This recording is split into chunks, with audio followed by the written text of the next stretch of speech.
Your source for all things Texas Tech. This is the Ask Level podcast from Double T 97.3. Hey, what's happening? Welcome into another episode of the Ask Level podcast. Alongside Chris Level, I'm Chois Woodman. This podcast, as usual, brought to you by our friends at Cantex Roofing and Construction. I'm Mike Hebert, owner of Cantex Roofing and Construction. Every day is game day, and we'll get it right when it comes to your roofing, construction, windows, and mirrors. Call Cantex Roofing and Construction today. Together, we are one serving you. Level, we creep closer and closer to football season, depending when you're listening to this.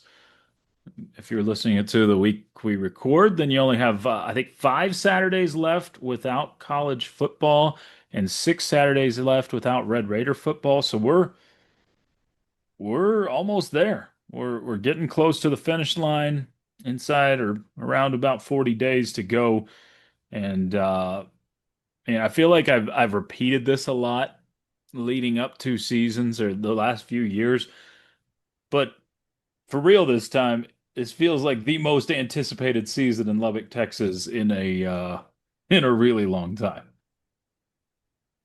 Yeah, and I feel like we've run out of lists to talk about, and it's People are still pumping some out, don't you worry. oh yeah, yeah. There's no doubt. Yeah, there's no question. Yeah, there's now what the latest thing is the golf handicaps. Thanks a lot, Hugh Freeze. So I saw that list. Joey was on there. He was, and then like 20th, I think. yeah, all because of Hugh Freeze playing too much. 11 times. I think he played in the month of June, and Auburn's not recruiting great, and so it kind of led to lots of conversation, and he had to react to it. And then and I guess the latest thing is the various Coldplay memes. There's the Coldplay cam has become quite a thing at sporting events, and that's I'm curious, will it make its way into Jones Stadium this year? Who knows? It's all about striking while the iron's hot. I mean, by the it's time probably a it little gets here, late. there'll be a million other things that and the best advice here is, like, if you're gonna take the mistress to a Coldplay concert, do it in like November when there's a million things going on and you can be a little bit more under the radar, because in July, when there's nothing going on, it turns into what has happened here. Yeah. Or better yet, just don't don't have a mistress. Yeah. That probably is the best Yeah, I advice. buried the lead. Yeah, I buried but the lead. Yeah. But yeah, no doubt. So, Level, there are some lists out there. There's a few things going on in the recruiting landscape, that sort of thing. But one of the lists that got a lot of attention, since you mentioned lists, is Andy Staples of On3's quarterback rankings. And in the Big 12 conference, he ranked his top 10 quarterbacks. And our guy Behren Morton at number 9 on the list. So we did get a question about that. It said, is the Behren Morton ranking fair, or are we just blinded here in Lubbock, Texas by our bias? There was a post on RedRaidersports.com the other day that was like, what are the things that trigger you? Just, this was a blanket statement, right? Sure. And I think my answer was overbearing youth sports parents. That triggers me a bit. That's a solid Yeah, answer. Yeah. yeah. Really good. But as I was walking down the hallway, literally about half an hour ago, where I'm at, I thought to myself, Behren Morton slander triggers me. Good. And I didn't even know you were going to bring this up, but No. I already I was going to go amend my what I had said on that deal. I think here's my hope. I think it's somewhat fair. This is an eye of the beholder type scenario. Mhm. Like, do I think Rocco Becht is better than Behren Morton? No. I've watched a lot of these guys up Hmm. close and in person. I don't get caught up into what they're supposed to be or what they were meant to be out of high school. It's kind of a what have you done for me? Sure. I think Barron gets labeled with some injury stuff, which is fair. That's part of what comes here.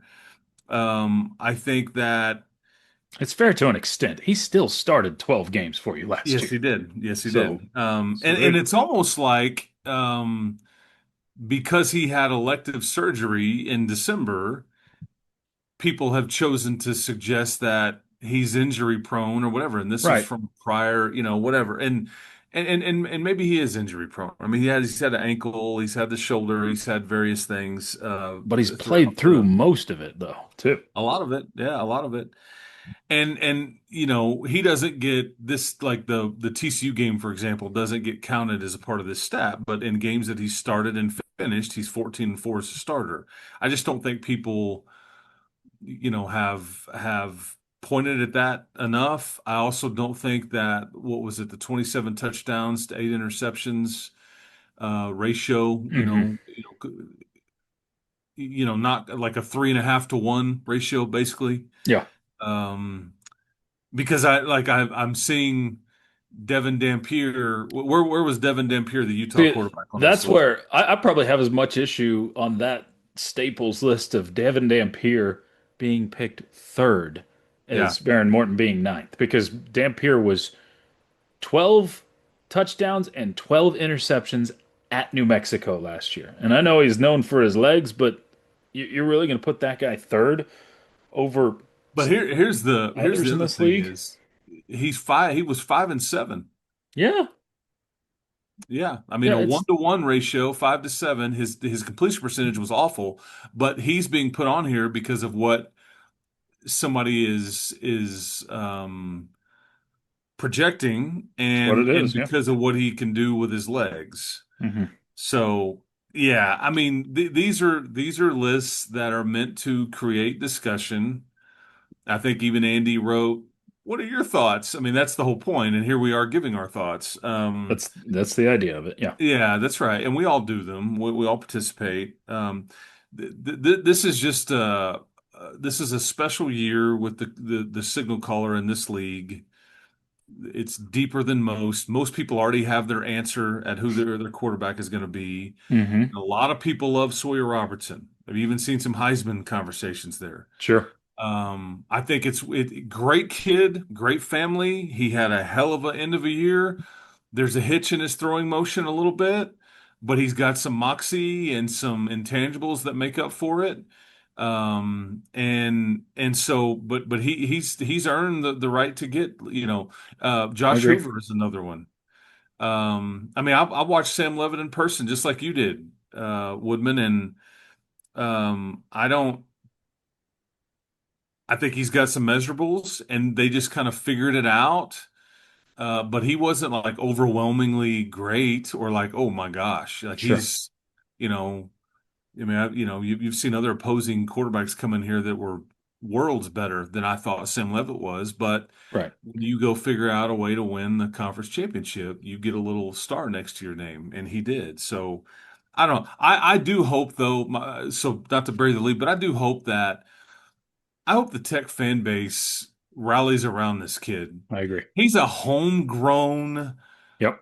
been enticed to get into the portable multiple times in 2 different years by SEC teams, by others, and has played through injury. And anyway, it would make for a great story.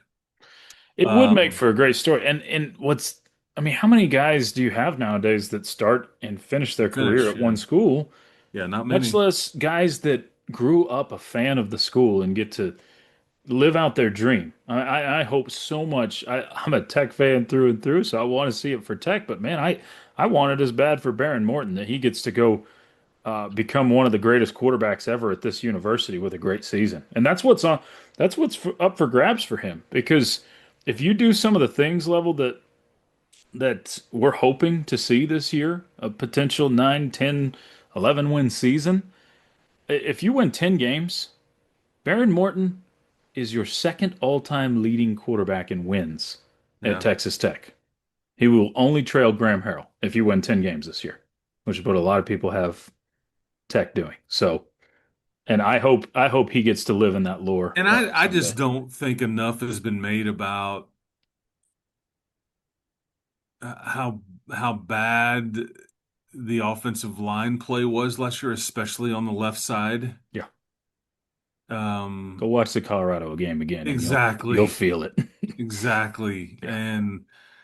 And hell, and even in that game, he's getting his face mask pulled and hit low and all that, and there's no, whatever, that's a whole separate conversation. But Sure. anyway, th those are. But again, you got to go win, and he has the ability to go fix it all. But I would tell you that he's aware of the doubts. He's very well aware of the naysaying and all that. And here's what else is weird. I've seen two NFL lists, and these are independent of anything other than NFL draft. They don't give a damn who went to where and what Right. college or what league they played in or Right. whatever. Their job is to get it right. And both independent lists, they have Behren as like this fifth round, pick or grade right now that he could improve upon, or if he gets hurt or has a bad year, then it could drop. But it's almost as if the NFL folks like him better than, I don't know, Yeah. some Tech fans or some media or whatever. But anyway, he's an easy kid to root for. This is all he ever wanted to do, and I mean, Yeah. so anyway, Yep. I will say I think he's got a great mixture of confidence without being cocky. He I asked him at the Big 12 Media Days what his rating on the video game was and what it should be. He said 87 is what it is, 97 is what it should be. So he's he's like, I'm gonna go show him. I'm gonna go show him. And yeah, I think there's plenty of confidence there, but I hope he gets the opportunity to do yeah, so and with a great season this year.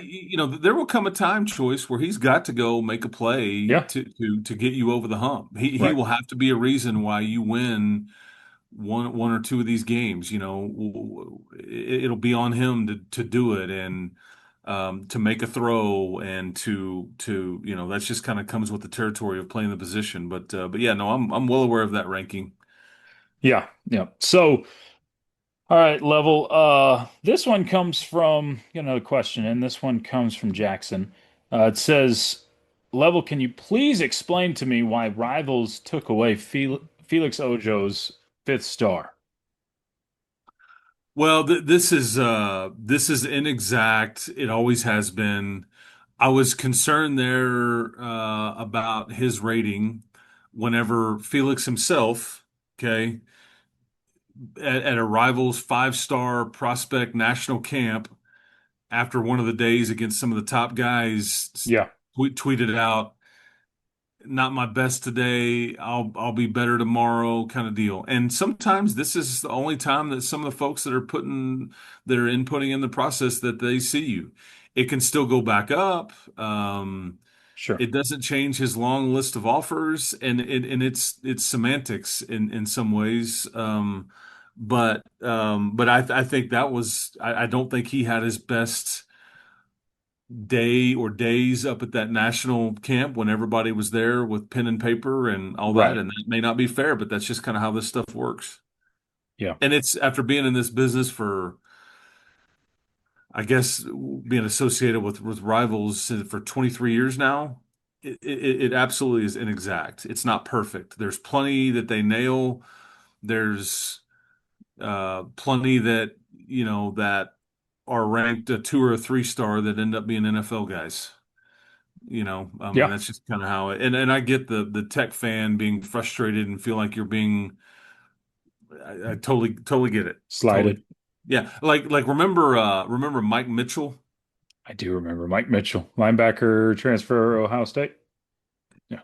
5 stars. Five He stars. washed out at Ohio State and he washed out at Texas Tech. Barely played special teams here. And if you saw him, you were like, "My gosh, man! Like, what catalog did they build you in, or Right. where did somebody purchase you out of?" Because it looked like, I mean, he was a specimen, but he just couldn't play. Yeah, unfortunately, that's Yeah. how some of it goes. And hopefully that's not the case for Ojo. Oh yeah, no. But this is where you have to have trusted your evaluation process with Blanche, the analytics that you use with Right. Joey, and Right. and all the things, because when you're playing the rev share multi-year contract game, you better have picked correctly, Yes. Yeah. I because you have to. can't just say, "Yeah, he's a bust. We're going to let this other kid." I mean, otherwise you've got all this money allocated to this player on a guarantee, and so you better have evaluated and picked correctly. Have to. Like it's just there's not an option on it. Uh okay, level. This one comes from Rick. It says, interesting to hear how much analytics from outside sources used in recruiting. Does Joey still believe in completely following analytics during a game? That's from Rick on Twitter. I mean, well, is the word completely used in there? Like, I would He say, did say completely. Yeah, I yeah. think that I changed last mean, year, right? and he did get, change a bit. I think that they are big on knowing all the info, Right. knowing the numbers, but then also like we want to see what kind of game we're getting into. I mean, he said this repeatedly. He has. Yeah. Yeah, are we in a shootout? Is this field position? Is the weather bad? And so I think he's amended it and adapted a bit. And then some of it comes down to what kind of team you have. Right. Like is Taj Brooks playing in this game? Is it blowing 30 miles an hour? Is it I think initially they use these numbers and their aggressiveness to try to create an advantage for themselves. You may have not felt the need to have to do that in like last year or maybe this year, or heck, maybe the more talented you feel you are, or the better you are on one side of the ball, the other, maybe it lends you to being more aggressive. Yeah. Yeah. Like I think like that we can take a serious chance here, because I don't mind trotting my defense back out there. I mean, I don't know, but I just remember 6 of 8 on fourth downs versus Texas 3 years ago. That's really why you won the game, because you were absolutely it is. aggressive. And I don't think that they felt like they've needed to be blindly committed to the book as much. But there's a lot of analytics used, but I think it's all about how much information you have coming in on, we want this player, or we want to go for it on fourth down or not. I mean, it's all relative. I think it was pretty obvious. I mean, anybody that watched Tech consistently last year, you could see a difference in going away from the book and adapting to the game.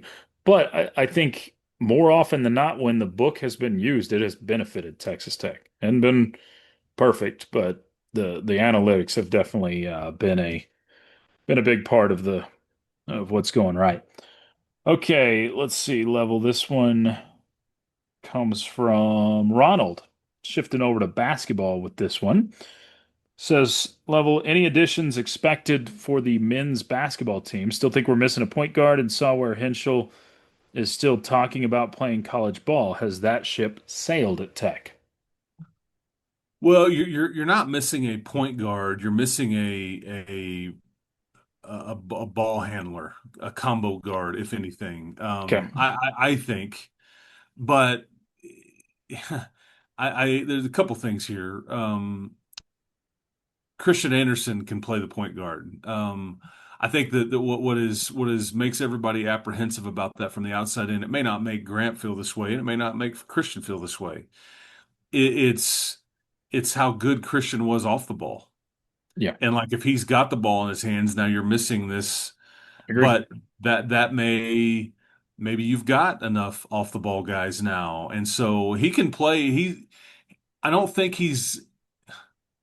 I think when he came here, he was what they thought a combo guard. But I remember somebody saying to me October of the previous, before the season even started, he's a natural point guard, but we're just not there yet. And so it kind of You saw glimpses of that, but maybe that's where we're headed. And I think that Nolan Groves is much better than anybody would have thought. Yeah. I think that this is Grant's words in his last press availability. I think they will utilize Lawan Watts heavily in a ball handling role. I mean, he was dropping over 4 dimes a game last year at Washington State. And I even think that maybe more so than what Darion Williams was utilized in that role, they Wow. may use Lawan Watts there. A Um, point forward at times. yeah, yeah. Yeah. He just got a good feel for it. And, I think they want him to be able to get a rebound on a break and then go, Yeah. much like D5 did. But to answer the question, I think Ben Henschel's eligibility issues are going to be very difficult to overcome. Okay. We'll see. I'm not going to talk in absolutes here. I just think as time has gone along here, it's been. I think you're trying to exhaust the process, but I think Sure. it's going to be difficult to overcome. And then, Is that for an entire season, or could you get them for a semester? You great just question. okay. I think that if I'm Grant and Buff and whoever is in the middle of that deal, they have and are probably asking those same questions. Sure. I just would say this: whoever has kind of been, whether it's been himself or managing this kid or handling this kid or whatever, Yeah. the group in total has cost him a significant amount of money. Um, Yeah. if there's, I don't know what the dynamic is, but Fair. I think that that's going to be a difficult obstacle to overcome. I'm not saying you can't do it, but I think we've been in, I guess, the last 4 to 5 weeks, it's been really the same thing. You're just Mhm. trying now to wrap up this conversation. I do think you are still in the add somebody else mode. Okay. Um, and maybe multiple. I do think though that I want to say there's like 3 spots left. I think because you can go up to 15 now. Yeah. But yeah, I don't know that they will, and I would highly doubt that they will. But I think that you always want to have one in your back pocket too. For Right. semester or somebody that presents himself that you're like, huh, okay, that kind of deal. So, we'll all know. I don't know, Woodman, when is the first day of class? Is like August the Yeah. 23rd? Mid to late August. Yeah. 23rd, if it Yeah. sounds right. That's when I think you would ultimately kind of have a great feel for, okay, now we're here. This is what we're doing. And even then there's a little leeway. There's a little runway that you can, join it a weekend or something. But that's if Sure. if there's going to be anything that happens, it would be, by that time. If not, then I doubt that, so Yeah. By the first football game, you should know your basketball stuff pretty well. Kind of about well, that time of night. theoretically. Should. Yeah. Should's a funny word. Okay, here's a crossover football basketball question. This one comes from Michael. It says, Level, who will finish higher in the Big 12 standings, Texas Tech football or Texas Tech basketball? Here's your hard question of the day.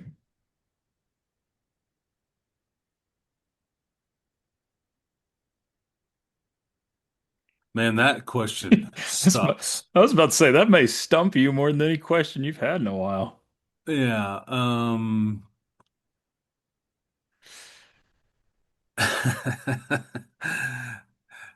I think That is like, I'd like to retweet that question. Yeah, that is, that's five stars on that one.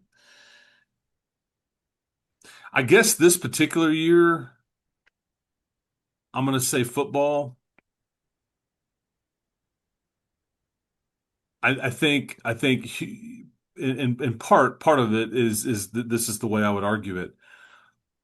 There is two like top 10 programs preseason yeah, pretty much thought of by everybody in Houston and BYU, yep, and you don't have that in football. there is no consensus national title contender or anything like that. There's this group of teams that I think you're in, and I realize I'm projecting out a bit because if you finish first or second or third, I mean, this would have been higher than you would have done in years. Hmm. And basketball's certainly got some skins on the wall and Sure. things like that. But I mean, Houston was inexplicably 25 seconds away from national championship and Right. and didn't even get a shot up. That's the one thing about Pop Isaacs switching up and going to A&M, whatever, is that I guarantee you Pop Isaacs would have gotten a shot up Maybe two or three. or to the free throw line. Yeah. I There's mean, no question. they just got so, but Ball would they're have gone up. loaded. Yeah, they're absolutely loaded on paper. BYU's loaded. They're going to have like arguably the number one pick in the draft on their team. So anyway, that's how I would answer it. But man, that's a really good, You know what? yeah, You know what's crazy about that question level is you could answer football is going to finish higher in the Big 12, or you expect them to finish higher in the Big 12, but expect basketball to finish basketball higher could go. nationally, Yeah, no, that's fair. go Yeah, further in the tournament. Yeah. I mean, yeah. both could make it to the college football playoff and the Hmm. big dance, and you could expect basketball to make a longer run just because there's more parity in the tournament than there is in the college football playoff. But yeah, I think, but pretty well, it's a great place to be, and it's an awesome thing that you have that question that can be answered, or that's even, a viable question at this point level, because I mean, how many years have you had a projection of top? I mean, almost everywhere you look, Tech football's looked at as a top three team in the Big 12, and almost everywhere you look, Tech basketball is looked at as a top three team in the Big 12. There's not many years around here that you've had that going into to seasons. And then add softball being like potentially preseason number one. Yeah, I saw a ranking a few weeks ago that it was a way too early ranking. It had Tech number one. I think Yeah. you're going to see some more like that as well. It's just different times for sure that are interesting. But I mean, it's you're not shying away from great expectations in either situation for football or basketball. But well, Level, I think we've exhausted all the questions we've had in. We appreciate everybody chiming in as usual. And next time you and I talk, we will be just outside of a month from kicking off the football season. So Yeah, man. Yeah, man. we're close. And I'm dealing with a little cold, so I maybe sounded a little nasally, Okay. on this episode. You sound good to me. Okay, good. Well, that's all that matters, man. That's all that matters. So, anyway, okay, well, enjoyed it. We will do this again, and I think the next time we do this, you are on the cusp of team reporting and practice getting going and the whole Yeah, the whole thing. So, yeah, we shall keep pushing forward, and yeah, we're almost through the. I mean, the day you and I are sitting here talking, the Cowboys have reported for training camp. that's right. Um, yeah, we're getting closer, We're and getting thank there. goodness. I'm ready for it. Yeah, Yeah, it's June, gonna be a June and fun season. July are least favorite on the old calendar for me. Definitely from a sports perspective, Oh no yeah, doubt, no yeah. doubt. All right, that is Chris Level. I'm Choice Woodman. You've been tuned in to the Ask Level podcast powered by Double T 97.3. You've been listening to the Ask Level podcast, powered by Double T 97.3.